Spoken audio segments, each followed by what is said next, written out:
जय हिंद जय भारत दोस्तों। मैं आज आपको Gupta and Gupta objective books के chapter number 8 soil mechanics and foundation engineering के क्वेश्चन नंबर 21 से लेकर 30 तक डिस्कस करने वाला हूं। तो चलिए हम लोग स्टार्ट करते हैं। देखिए क्वेश्चन नंबर 21 आपको क्या बोला गया है, the proper field control which of the following method is the best suited for quick determination of water content of a soil mass. Option A दिया हुआ है oven drying method, option B दिया हुआ है sand bath method, option C दिया है alcohol method and option D दिया हुआ है कैल्शियम कार्बाइड मेथड। जैसा कि हमने बताया था कि वाटर कंटेंट निकालने के लिए 6 मेथड हैं। मैंने बताया था OTP चेन्नई सुपर ए, यही मैंने बताया था वाटर कंटेंट निकालने के लिए। OTP कहाँ परफॉर्म होता है, तो OTP हम लोग परफॉर्म करते हैं लैब में, और CSA कहाँ परफॉर्म करते हैं हम लोग, तो फील्ड में। अब यहाँ क्वेश्चन में आपको पूछा गया है फील्ड मेथड, तो फील्ड मेथड में से क्या क्या हो जाएगा, एक कैल्शियम कार्बाइड मेथड होगा, सैंड बाथ मेथड होगा, अल्कोहल मेथड होगा।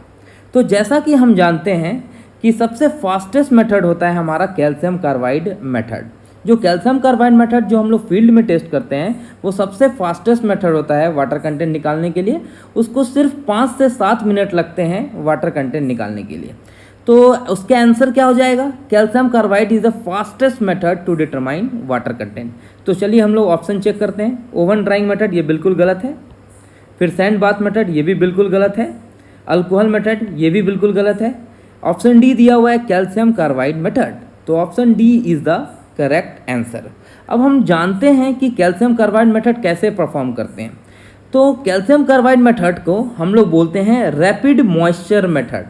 और जब भी कभी पूछा जाएगा कि कैल्शियम कार्बाइड को और क्या बोलते हैं, तो कैल्शियम कार्बाइड को हम लोग बोलते हैं रैपिड मॉइस्चर मीटर मेथड। अब इसमें क्या करते हैं, तो एक रैपिड मॉइस्चर मीटर होता है जिसमें हम लोग सॉइल सैंपल को प्लेस कर देते हैं, मतलब उस मीटर में हमने सॉइल सैंपल डाल लिया। अब सॉइल सैंपल डालने के साथ साथ हम लोग कैल्शियम कार्बाइड पाउडर भी उस मीटर में डालेंगे। अब उस मीटर में हम लोग छोटा छोटा स्टील बॉल रहता है वो भी हम लोग प्लेस्ड कर देते हैं रैपिड मॉइस्चर में। उसके बाद हम लोग रैपिड मॉइस्चर को बंद कर देते हैं। बंद करने के बाद उसको हम लोग थोड़ी देर के बाद उसको हम लोग सेक करते हैं। सेक कब तक करते हैं, जब तक वो कम से कम यूनिफॉर्म रीडिंग ना दे दे।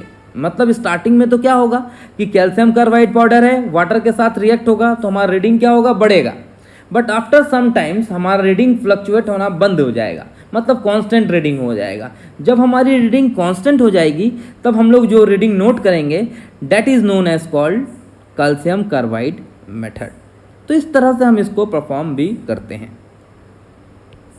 Question number 22, a pycnometer method is used to determine. Option A water content and void ratio, option B specific gravity and dry density, option C water content and specific gravity, option D void ratio and dry density. तो आपको सबसे पहले ये पता होना चाहिए pycnometer एक ऐसा मेथड है जिससे हम लोग वाटर कंटेंट भी निकालते हैं और स्पेसिफिक ग्रेविटी भी निकालते हैं। मतलब ऑप्शन आपको चेक करना है, चलिए हम लोग चेक करते हैं। पहला है water content and void ratio, तो वाटर कंटेंट तो सही है लेकिन वॉइड रेशियो इससे निकलता नहीं है।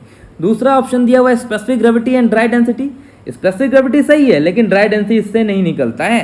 तीसरा ऑप्शन देखिए यहाँ पे क्या है, water content and specific gravity, मतलब दोनों इससे निकाल सकते हैं, वाटर कंटेंट भी निकाल सकते हैं, स्पेसिफिक ग्रेविटी भी निकाल सकते हैं। तो option C is the correct answer. अब देखिए पिक्नोमीटर एक ऐसा मेथड है जिससे हम लोग वाटर कंटेंट भी निकाल सकते हैं और स्पेसिफिक ग्रेविटी भी निकाल सकते हैं। बट एक हमारा इसमें लिमिटेशन है, pycnometer method is suitable for only coarse grain soil. मतलब ये मेथड जो है वो सिर्फ सुटेबल किसके लिए है, तो कोर्स ग्रेन सॉइल के लिए ही है। It is not suitable for fine grain soil. Fine grain soil के लिए क्यों नहीं सुटेबल है, क्योंकि उसमें हमारा बोतल रहता है उसमें बबल्स आने के चांसेस ज़्यादा रहते हैं। डेट्स वाई बबल्स आने के चांसेस कारण उसमें हमारा एरर जल्दी मिल जाता है। डेट्स वाई हम लोग इसको it is not suitable for fine grain soil. अगर हम फाइन ग्रेन सॉइल के लिए करेंगे तो हमारा रिजल्ट एक्यूरेट मिलेगा नहीं। That's why we are not using for fine grain soil. हम लोग पिक्नोमीटर्स फाइन ग्रेन सॉइल के लिए यूज़ नहीं करते हैं। Question number 23, Stokes law is valid only if the size of particle is. Option A less than 0.0002 mm, option B greater than 0.2 mm, option C between 0.2 mm and 0.0002 mm and option D all of the above. तो सबसे पहले हमको जानना है कि Stokes law से क्या निकलता है। तो आपको पता होगा कि स्टोक्स लॉ से हम लोग टर्मिनल वेलोसिटी फाइंड करते हैं, टर्मिनल वेलोसिटी फाइंड करते हैं। तो पहला क्वेश्चन आपको ये बनता है कि स्टोक्स लॉ से क्या फाइंड होता है। तो स्टोक्स लॉ से हम लोग टर्मिनल वेलोसिटी फाइंड करते हैं। अब स्टोक्स लॉ हम लोग सेडिमेंटेशन एनालिसिस में यूज़ करते हैं। तो स्टोक्स लॉ का सर्टेन एजम्पशंस है। तो स्टोक्स लॉ का सबसे पहला एजम्पशंस क्या है, उसकी पार्टिकल साइज किसके बीच में होनी चाहिए, 0.2 mm से लेके 0.0002 mm के बीच में ही होनी चाहिए। अगर हमारा पार्टिकल साइज एबव 0.2 mm है तो टर्बुलेंस अकर होगा। टर्बुलेंस अकर मतलब क्या, रैंडम मोशन अकर्स होगा। इसलिए हम लोग बोला जाता है, उनका एजम्पशन था कि उनकी पार्टिकल साइज की रेंज क्या होनी चाहिए, तो 0.2 mm से लेके 0.0002 mm के बीच में होना चाहिए। अगर इस पार्टिकल से हमारा कम है, मतलब लेस देन 0.0002 mm, तो क्या होगा, ब्राउनियन मोशन अकर्स होगा। मतलब ब्राउनियन मोशन अकर्स मतलब हमारा पार्टिकल सेटर नहीं होगा, वो तैरेगा। ठीक है, तो ये इनका एजम्पशन था कि उनकी रेंज जो होनी चाहिए स्फेयर की, वो हमारी रेंज कितनी होनी चाहिए, 0.2 mm से लेके 0.0002 mm के लिए। तो ऑप्शन चेक करते हैं, लेस देन 0.0002 mm बिल्कुल गलत है। फिर बी ग्रेटर देन 0.2 mm बिल्कुल गलत है। Option C between 0.2 mm and 0.0002 mm। तो C is the correct answer. अब देखिए इनके एजम्पशंस और है। सबसे पहले इन्होंने क्या बताया कि जो हमारा सॉइल का पार्टिकल्स है वो कैसा शेप का होना चाहिए, तो वो स्फेरिकल शेप का होना चाहिए। फिर दूसरा क्या उन्होंने एजम्पशन बताया कि पार्टिकल सेटल इंडिपेंडेंट है, मतलब किसी पे डिपेंडेंट नहीं है। फिर तीसरा जो हमारा वॉल ऑफ द जार है उसका कोई इफेक्ट नहीं है सेटलमेंट पे। तो ये तीन और एजम्पशंस हैं स्टोक्स लॉ के। एक तो हमने बताया कि उसकी साइज़, फिर दूसरा हमारा जो हमारा सॉइल पार्टिकल का शेप है वो कैसा होना चाहिए, स्पेरिकल उन्होंने माना। फिर पार्टिकल सेटल जो है वो इंडिपेंडेंट है। फिर wall of the jar is not any affecting for settlement. तो ये सब और एजम्पशंस है जो आपके कॉम्पिटिटिव एग्जाम में पूछे जा सकते हैं। Question number 24, in hydrometer analysis for a soil mass. Option A both meniscus correction and dispersing agent correction are additive, both meniscus correction and dispersing agent correction are subtractive. Option C meniscus correction is additive and dispersion agent correction are subtractive. And option D both meniscus correction is subtractive and dispersion ejection correction are additive. अब हमको समझना है ये hydrometer analysis है क्या। अब हमको पता होना चाहिए, जब हम लोग ग्रेन साइज एनालिसिस करते हैं तो उसमें हम लोग दो तरह के एनालिसिस करते हैं। तो ग्रेन साइज एनालिसिस में हम लोग सबसे पहले सीव एनालिसिस करते हैं।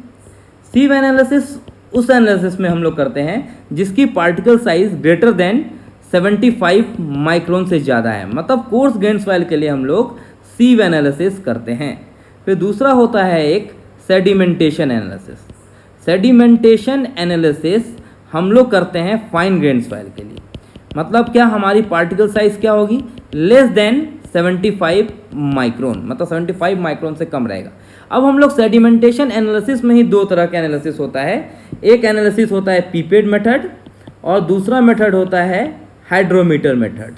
ये दोनों मेथड से हम लोग निकालते हैं density of soil sample, soil suspension. ये दोनों मेथड से हम लोग निकालते हैं डेंसिटी ऑफ सॉइल सस्पेंशन।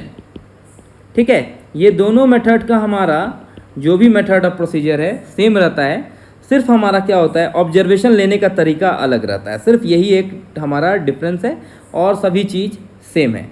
इसमें एक तरह का करेक्शन दिया गया है। इस करेक्शन में हम लोग हाइड्रोमीटर करेक्शन रीडिंग निकालते हैं। तो इसमें तीन तरह के करेक्शन होते हैं। एक तो मेनिस्कस करेक्शन होता है जिसको हम लोग CM से बोलते हैं, दूसरा टेम्परेचर करेक्शन होते हैं, तीसरा डिस्पर्सिंग एजेंट करेक्शन होते हैं। अब देखिए मेनिस्कस करेक्शन हमारा ऑलवेज पॉजिटिव है। यहाँ पे देखिए साइन कैसा है, तो पॉजिटिव साइन है, मतलब meniscus correction is always positive. फिर दूसरा है टेम्परेचर करेक्शन। टेम्परेचर करेक्शन हमारा पॉजिटिव भी हो सकता है और निगेटिव भी हो सकता है। पॉजिटिव कब होगा, जब वो 27 डिग्री सेल्सियस से ज़्यादा है तब पॉजिटिव होगा। निगेटिव कब होगा, जब वो 27 डिग्री सेल्सियस से कम होगा तब हमारा साइन निगेटिव होगा। अब डिस्पर्सिंग एजेंट हमेशा निगेटिव ही होता है। तो हम लोग ऑप्शन चेक करते हैं। पहला ऑप्शन है both meniscus correction and dispersing agent correction are additive, बिल्कुल गलत है। Both meniscus correction and dispersing agent correction are subtractive, बिल्कुल ये भी गलत है। Option C meniscus correction is additive, मतलब यहाँ पे मेनिस्कस करेक्शन का साइन क्या है, पॉजिटिव है, मतलब ये सही है। And dispersing agent correction are subtractive, मतलब इस डिस्पर्सिंग एजेंट करेक्शन में साइन क्या है हमारा, निगेटिव है, मतलब ये सही है। Option C is the correct answer.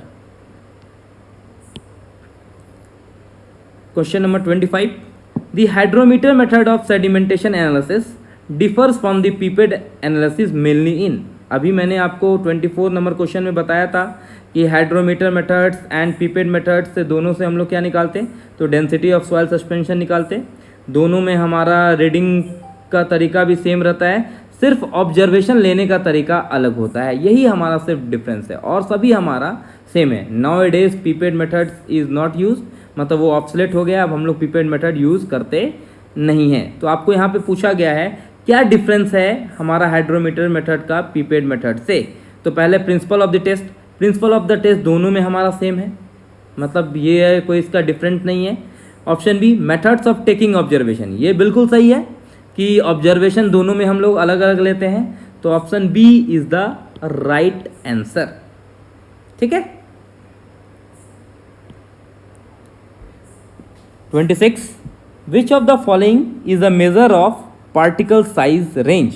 Option A effective size, option B uniformity coefficient, option C coefficient of curvature, option D none of the above. अब हम लोग समझते हैं इफेक्टिव साइज। इफेक्टिव साइज को हम लोग रिप्रेजेंट करते हैं D10 से,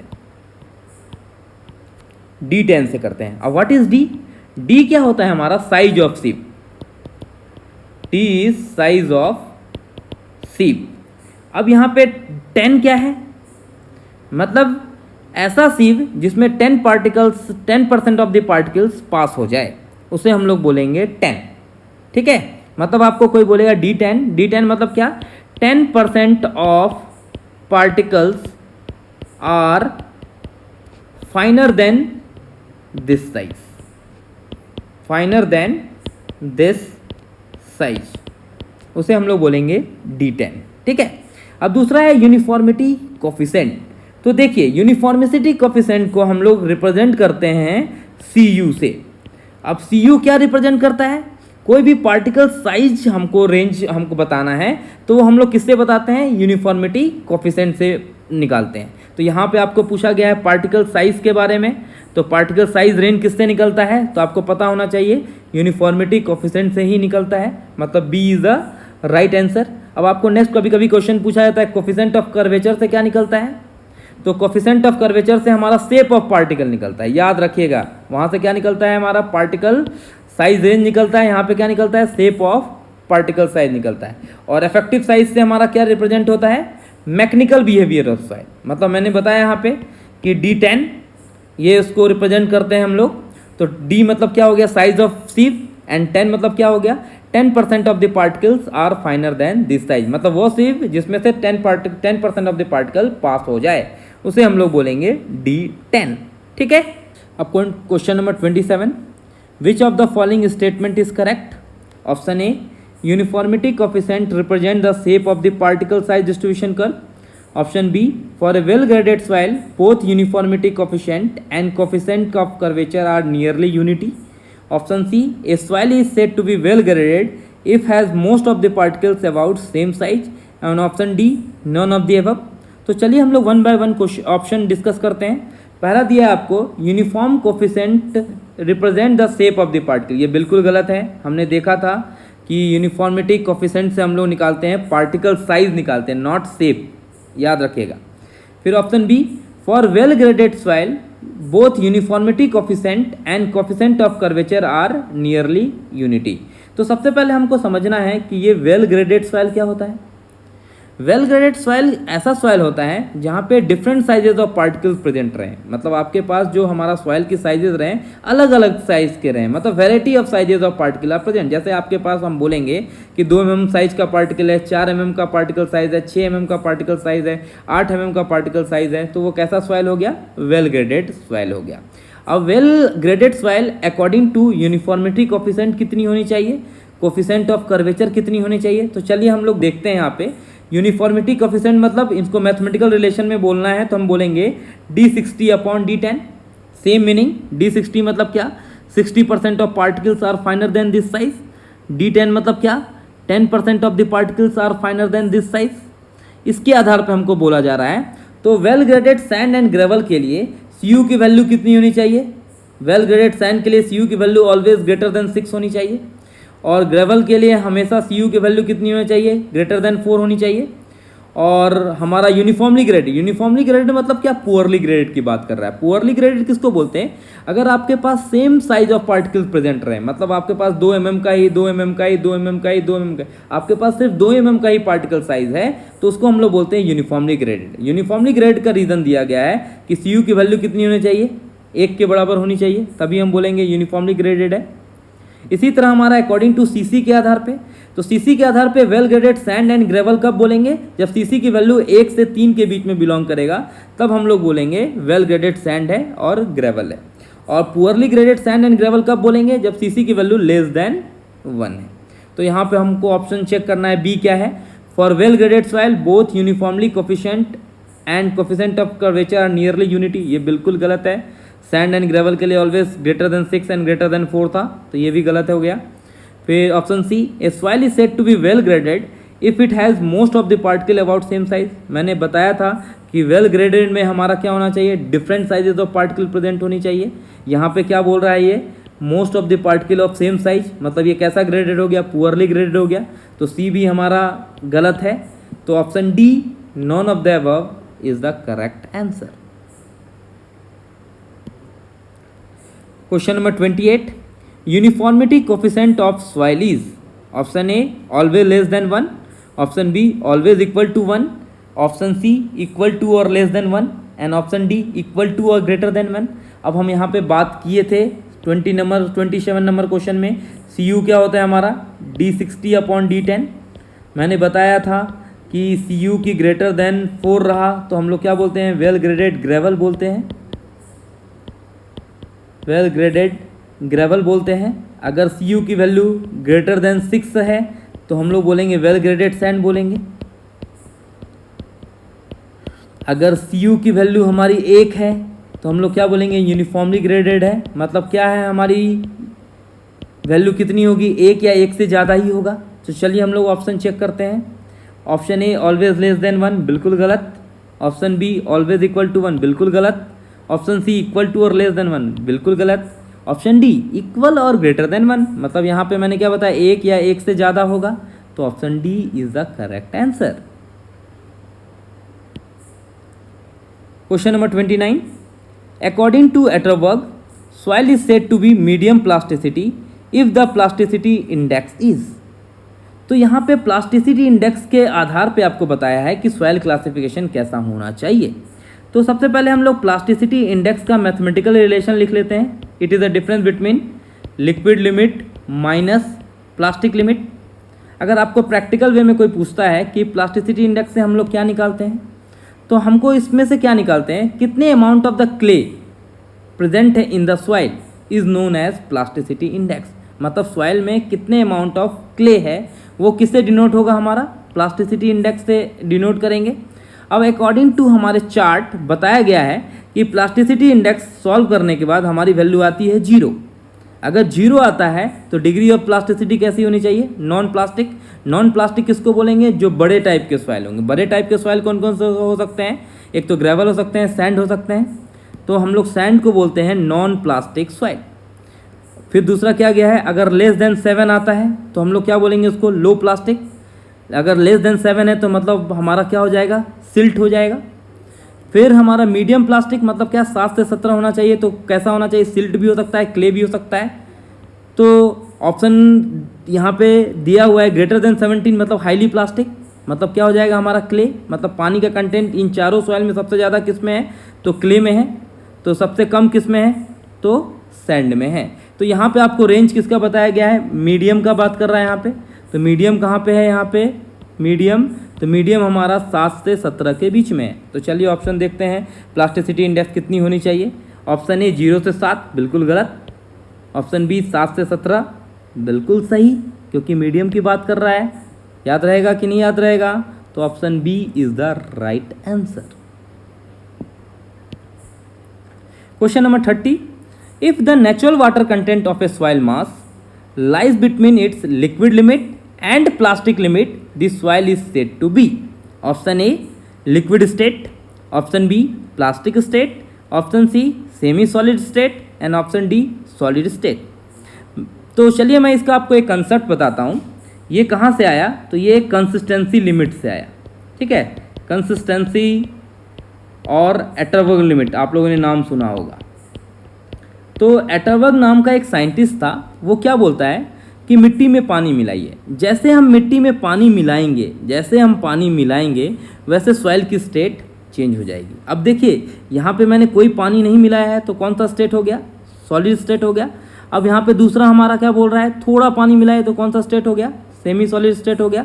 तीसरा हमारा उससे ज़्यादा पानी मिलाए तो कौन सा स्टेट हो गया? प्लास्टिक स्टेट हो गया। और पूरा पानी मिला दिए तो मतलब कौन सा स्टेट हो गया? लिक्विड स्टेट हो गया। तो एटरबर्ग ने क्या बताया कि लिक्विड और प्लास्टिक स्टेट के बीच में हमारा क्या रहेगा? लिक्विड लिमिट रहेगा। Plastic to semi solid state के बीच में हमारा क्या रहेगा? प्लास्टिक लिमिट रहेगा। Semi solid to solid limit में क्या रहेगा? हमारा श्रिंकेज लिमिट होगा। मतलब सिंपल भाषा में आपको डेफिनेशन कोई बोलेगा लिक्विड लिमिट का बताओ तो क्या बताओगे? The water content at which soil changes from liquid to plastic state या तो प्लास्टिक टू लिक्विड स्टेट, ऐसा भी बोल सकते हैं। तो उसे हम लोग बोलेंगे लिक्विड लिमिट। यही चीज़ आपको प्लास्टिक लिमिट बोलेगा तो क्या बोलेंगे? The water content at which soil changes from plastic to semi solid state या semi solid to plastic state, तो उसे हम लोग क्या बोलेंगे? प्लास्टिक लिमिट बोलेंगे। फिर water content at which soil changes from semi solid to solid state, उसे हम लोग क्या बोलेंगे? श्रिंकेज लिमिट बोलेंगे। अब देखिए अगर आपको स्टेट की बात बोल रहा है तो स्टेट के बारे में आपको एक छोटा सा मैं आपको ट्रिक बता देता हूँ। जैसे आपको स्टेट के बारे में पूछेगा जो आगे की वैल्यू होगी, जैसे यहाँ पे बोल रहा है if the natural water content of the soil mass lies between liquid limit and plastic limit, जो आगे रहेगा। आगे कौन है इसमें? तो आगे इसमें प्लास्टिक लिमिट है। मतलब सॉइल कौन से स्टेट में रहेगा? तो प्लास्टिक स्टेट में रहेगा। अगर मान लीजिए यहाँ पे लिखा रहता लिक्विड एंड प्लास्टिक तो हमारा कौन सा स्टेट हो गया? प्लास्टिक। अगर लिखा रहता प्लास्टिक एंड लिक्विड तो कौन सा स्टेट हो जाता? तो लिक्विड हो जाता। तो ये कंसेप्ट आपको याद रखना है, लिक्विड टू प्लास्टिक मतलब आगे क्या होगा? प्लास्टिक स्टेट आपको टिक मारना है। तो ऑप्शन ए देखिए लिक्विड स्टेट बिल्कुल गलत है। लिक्विड लिमिट एंड प्लास्टिक में आगे क्या है? प्लास्टिक। तो option B is the right answer. Option C तो सेमी सॉलिड स्टेट नहीं हो सकता, ऑप्शन डी सॉलिड स्टेट हो नहीं सकता। ठीक है, तो आशा करता हूँ आपको ये वीडियो अच्छा लगा होगा।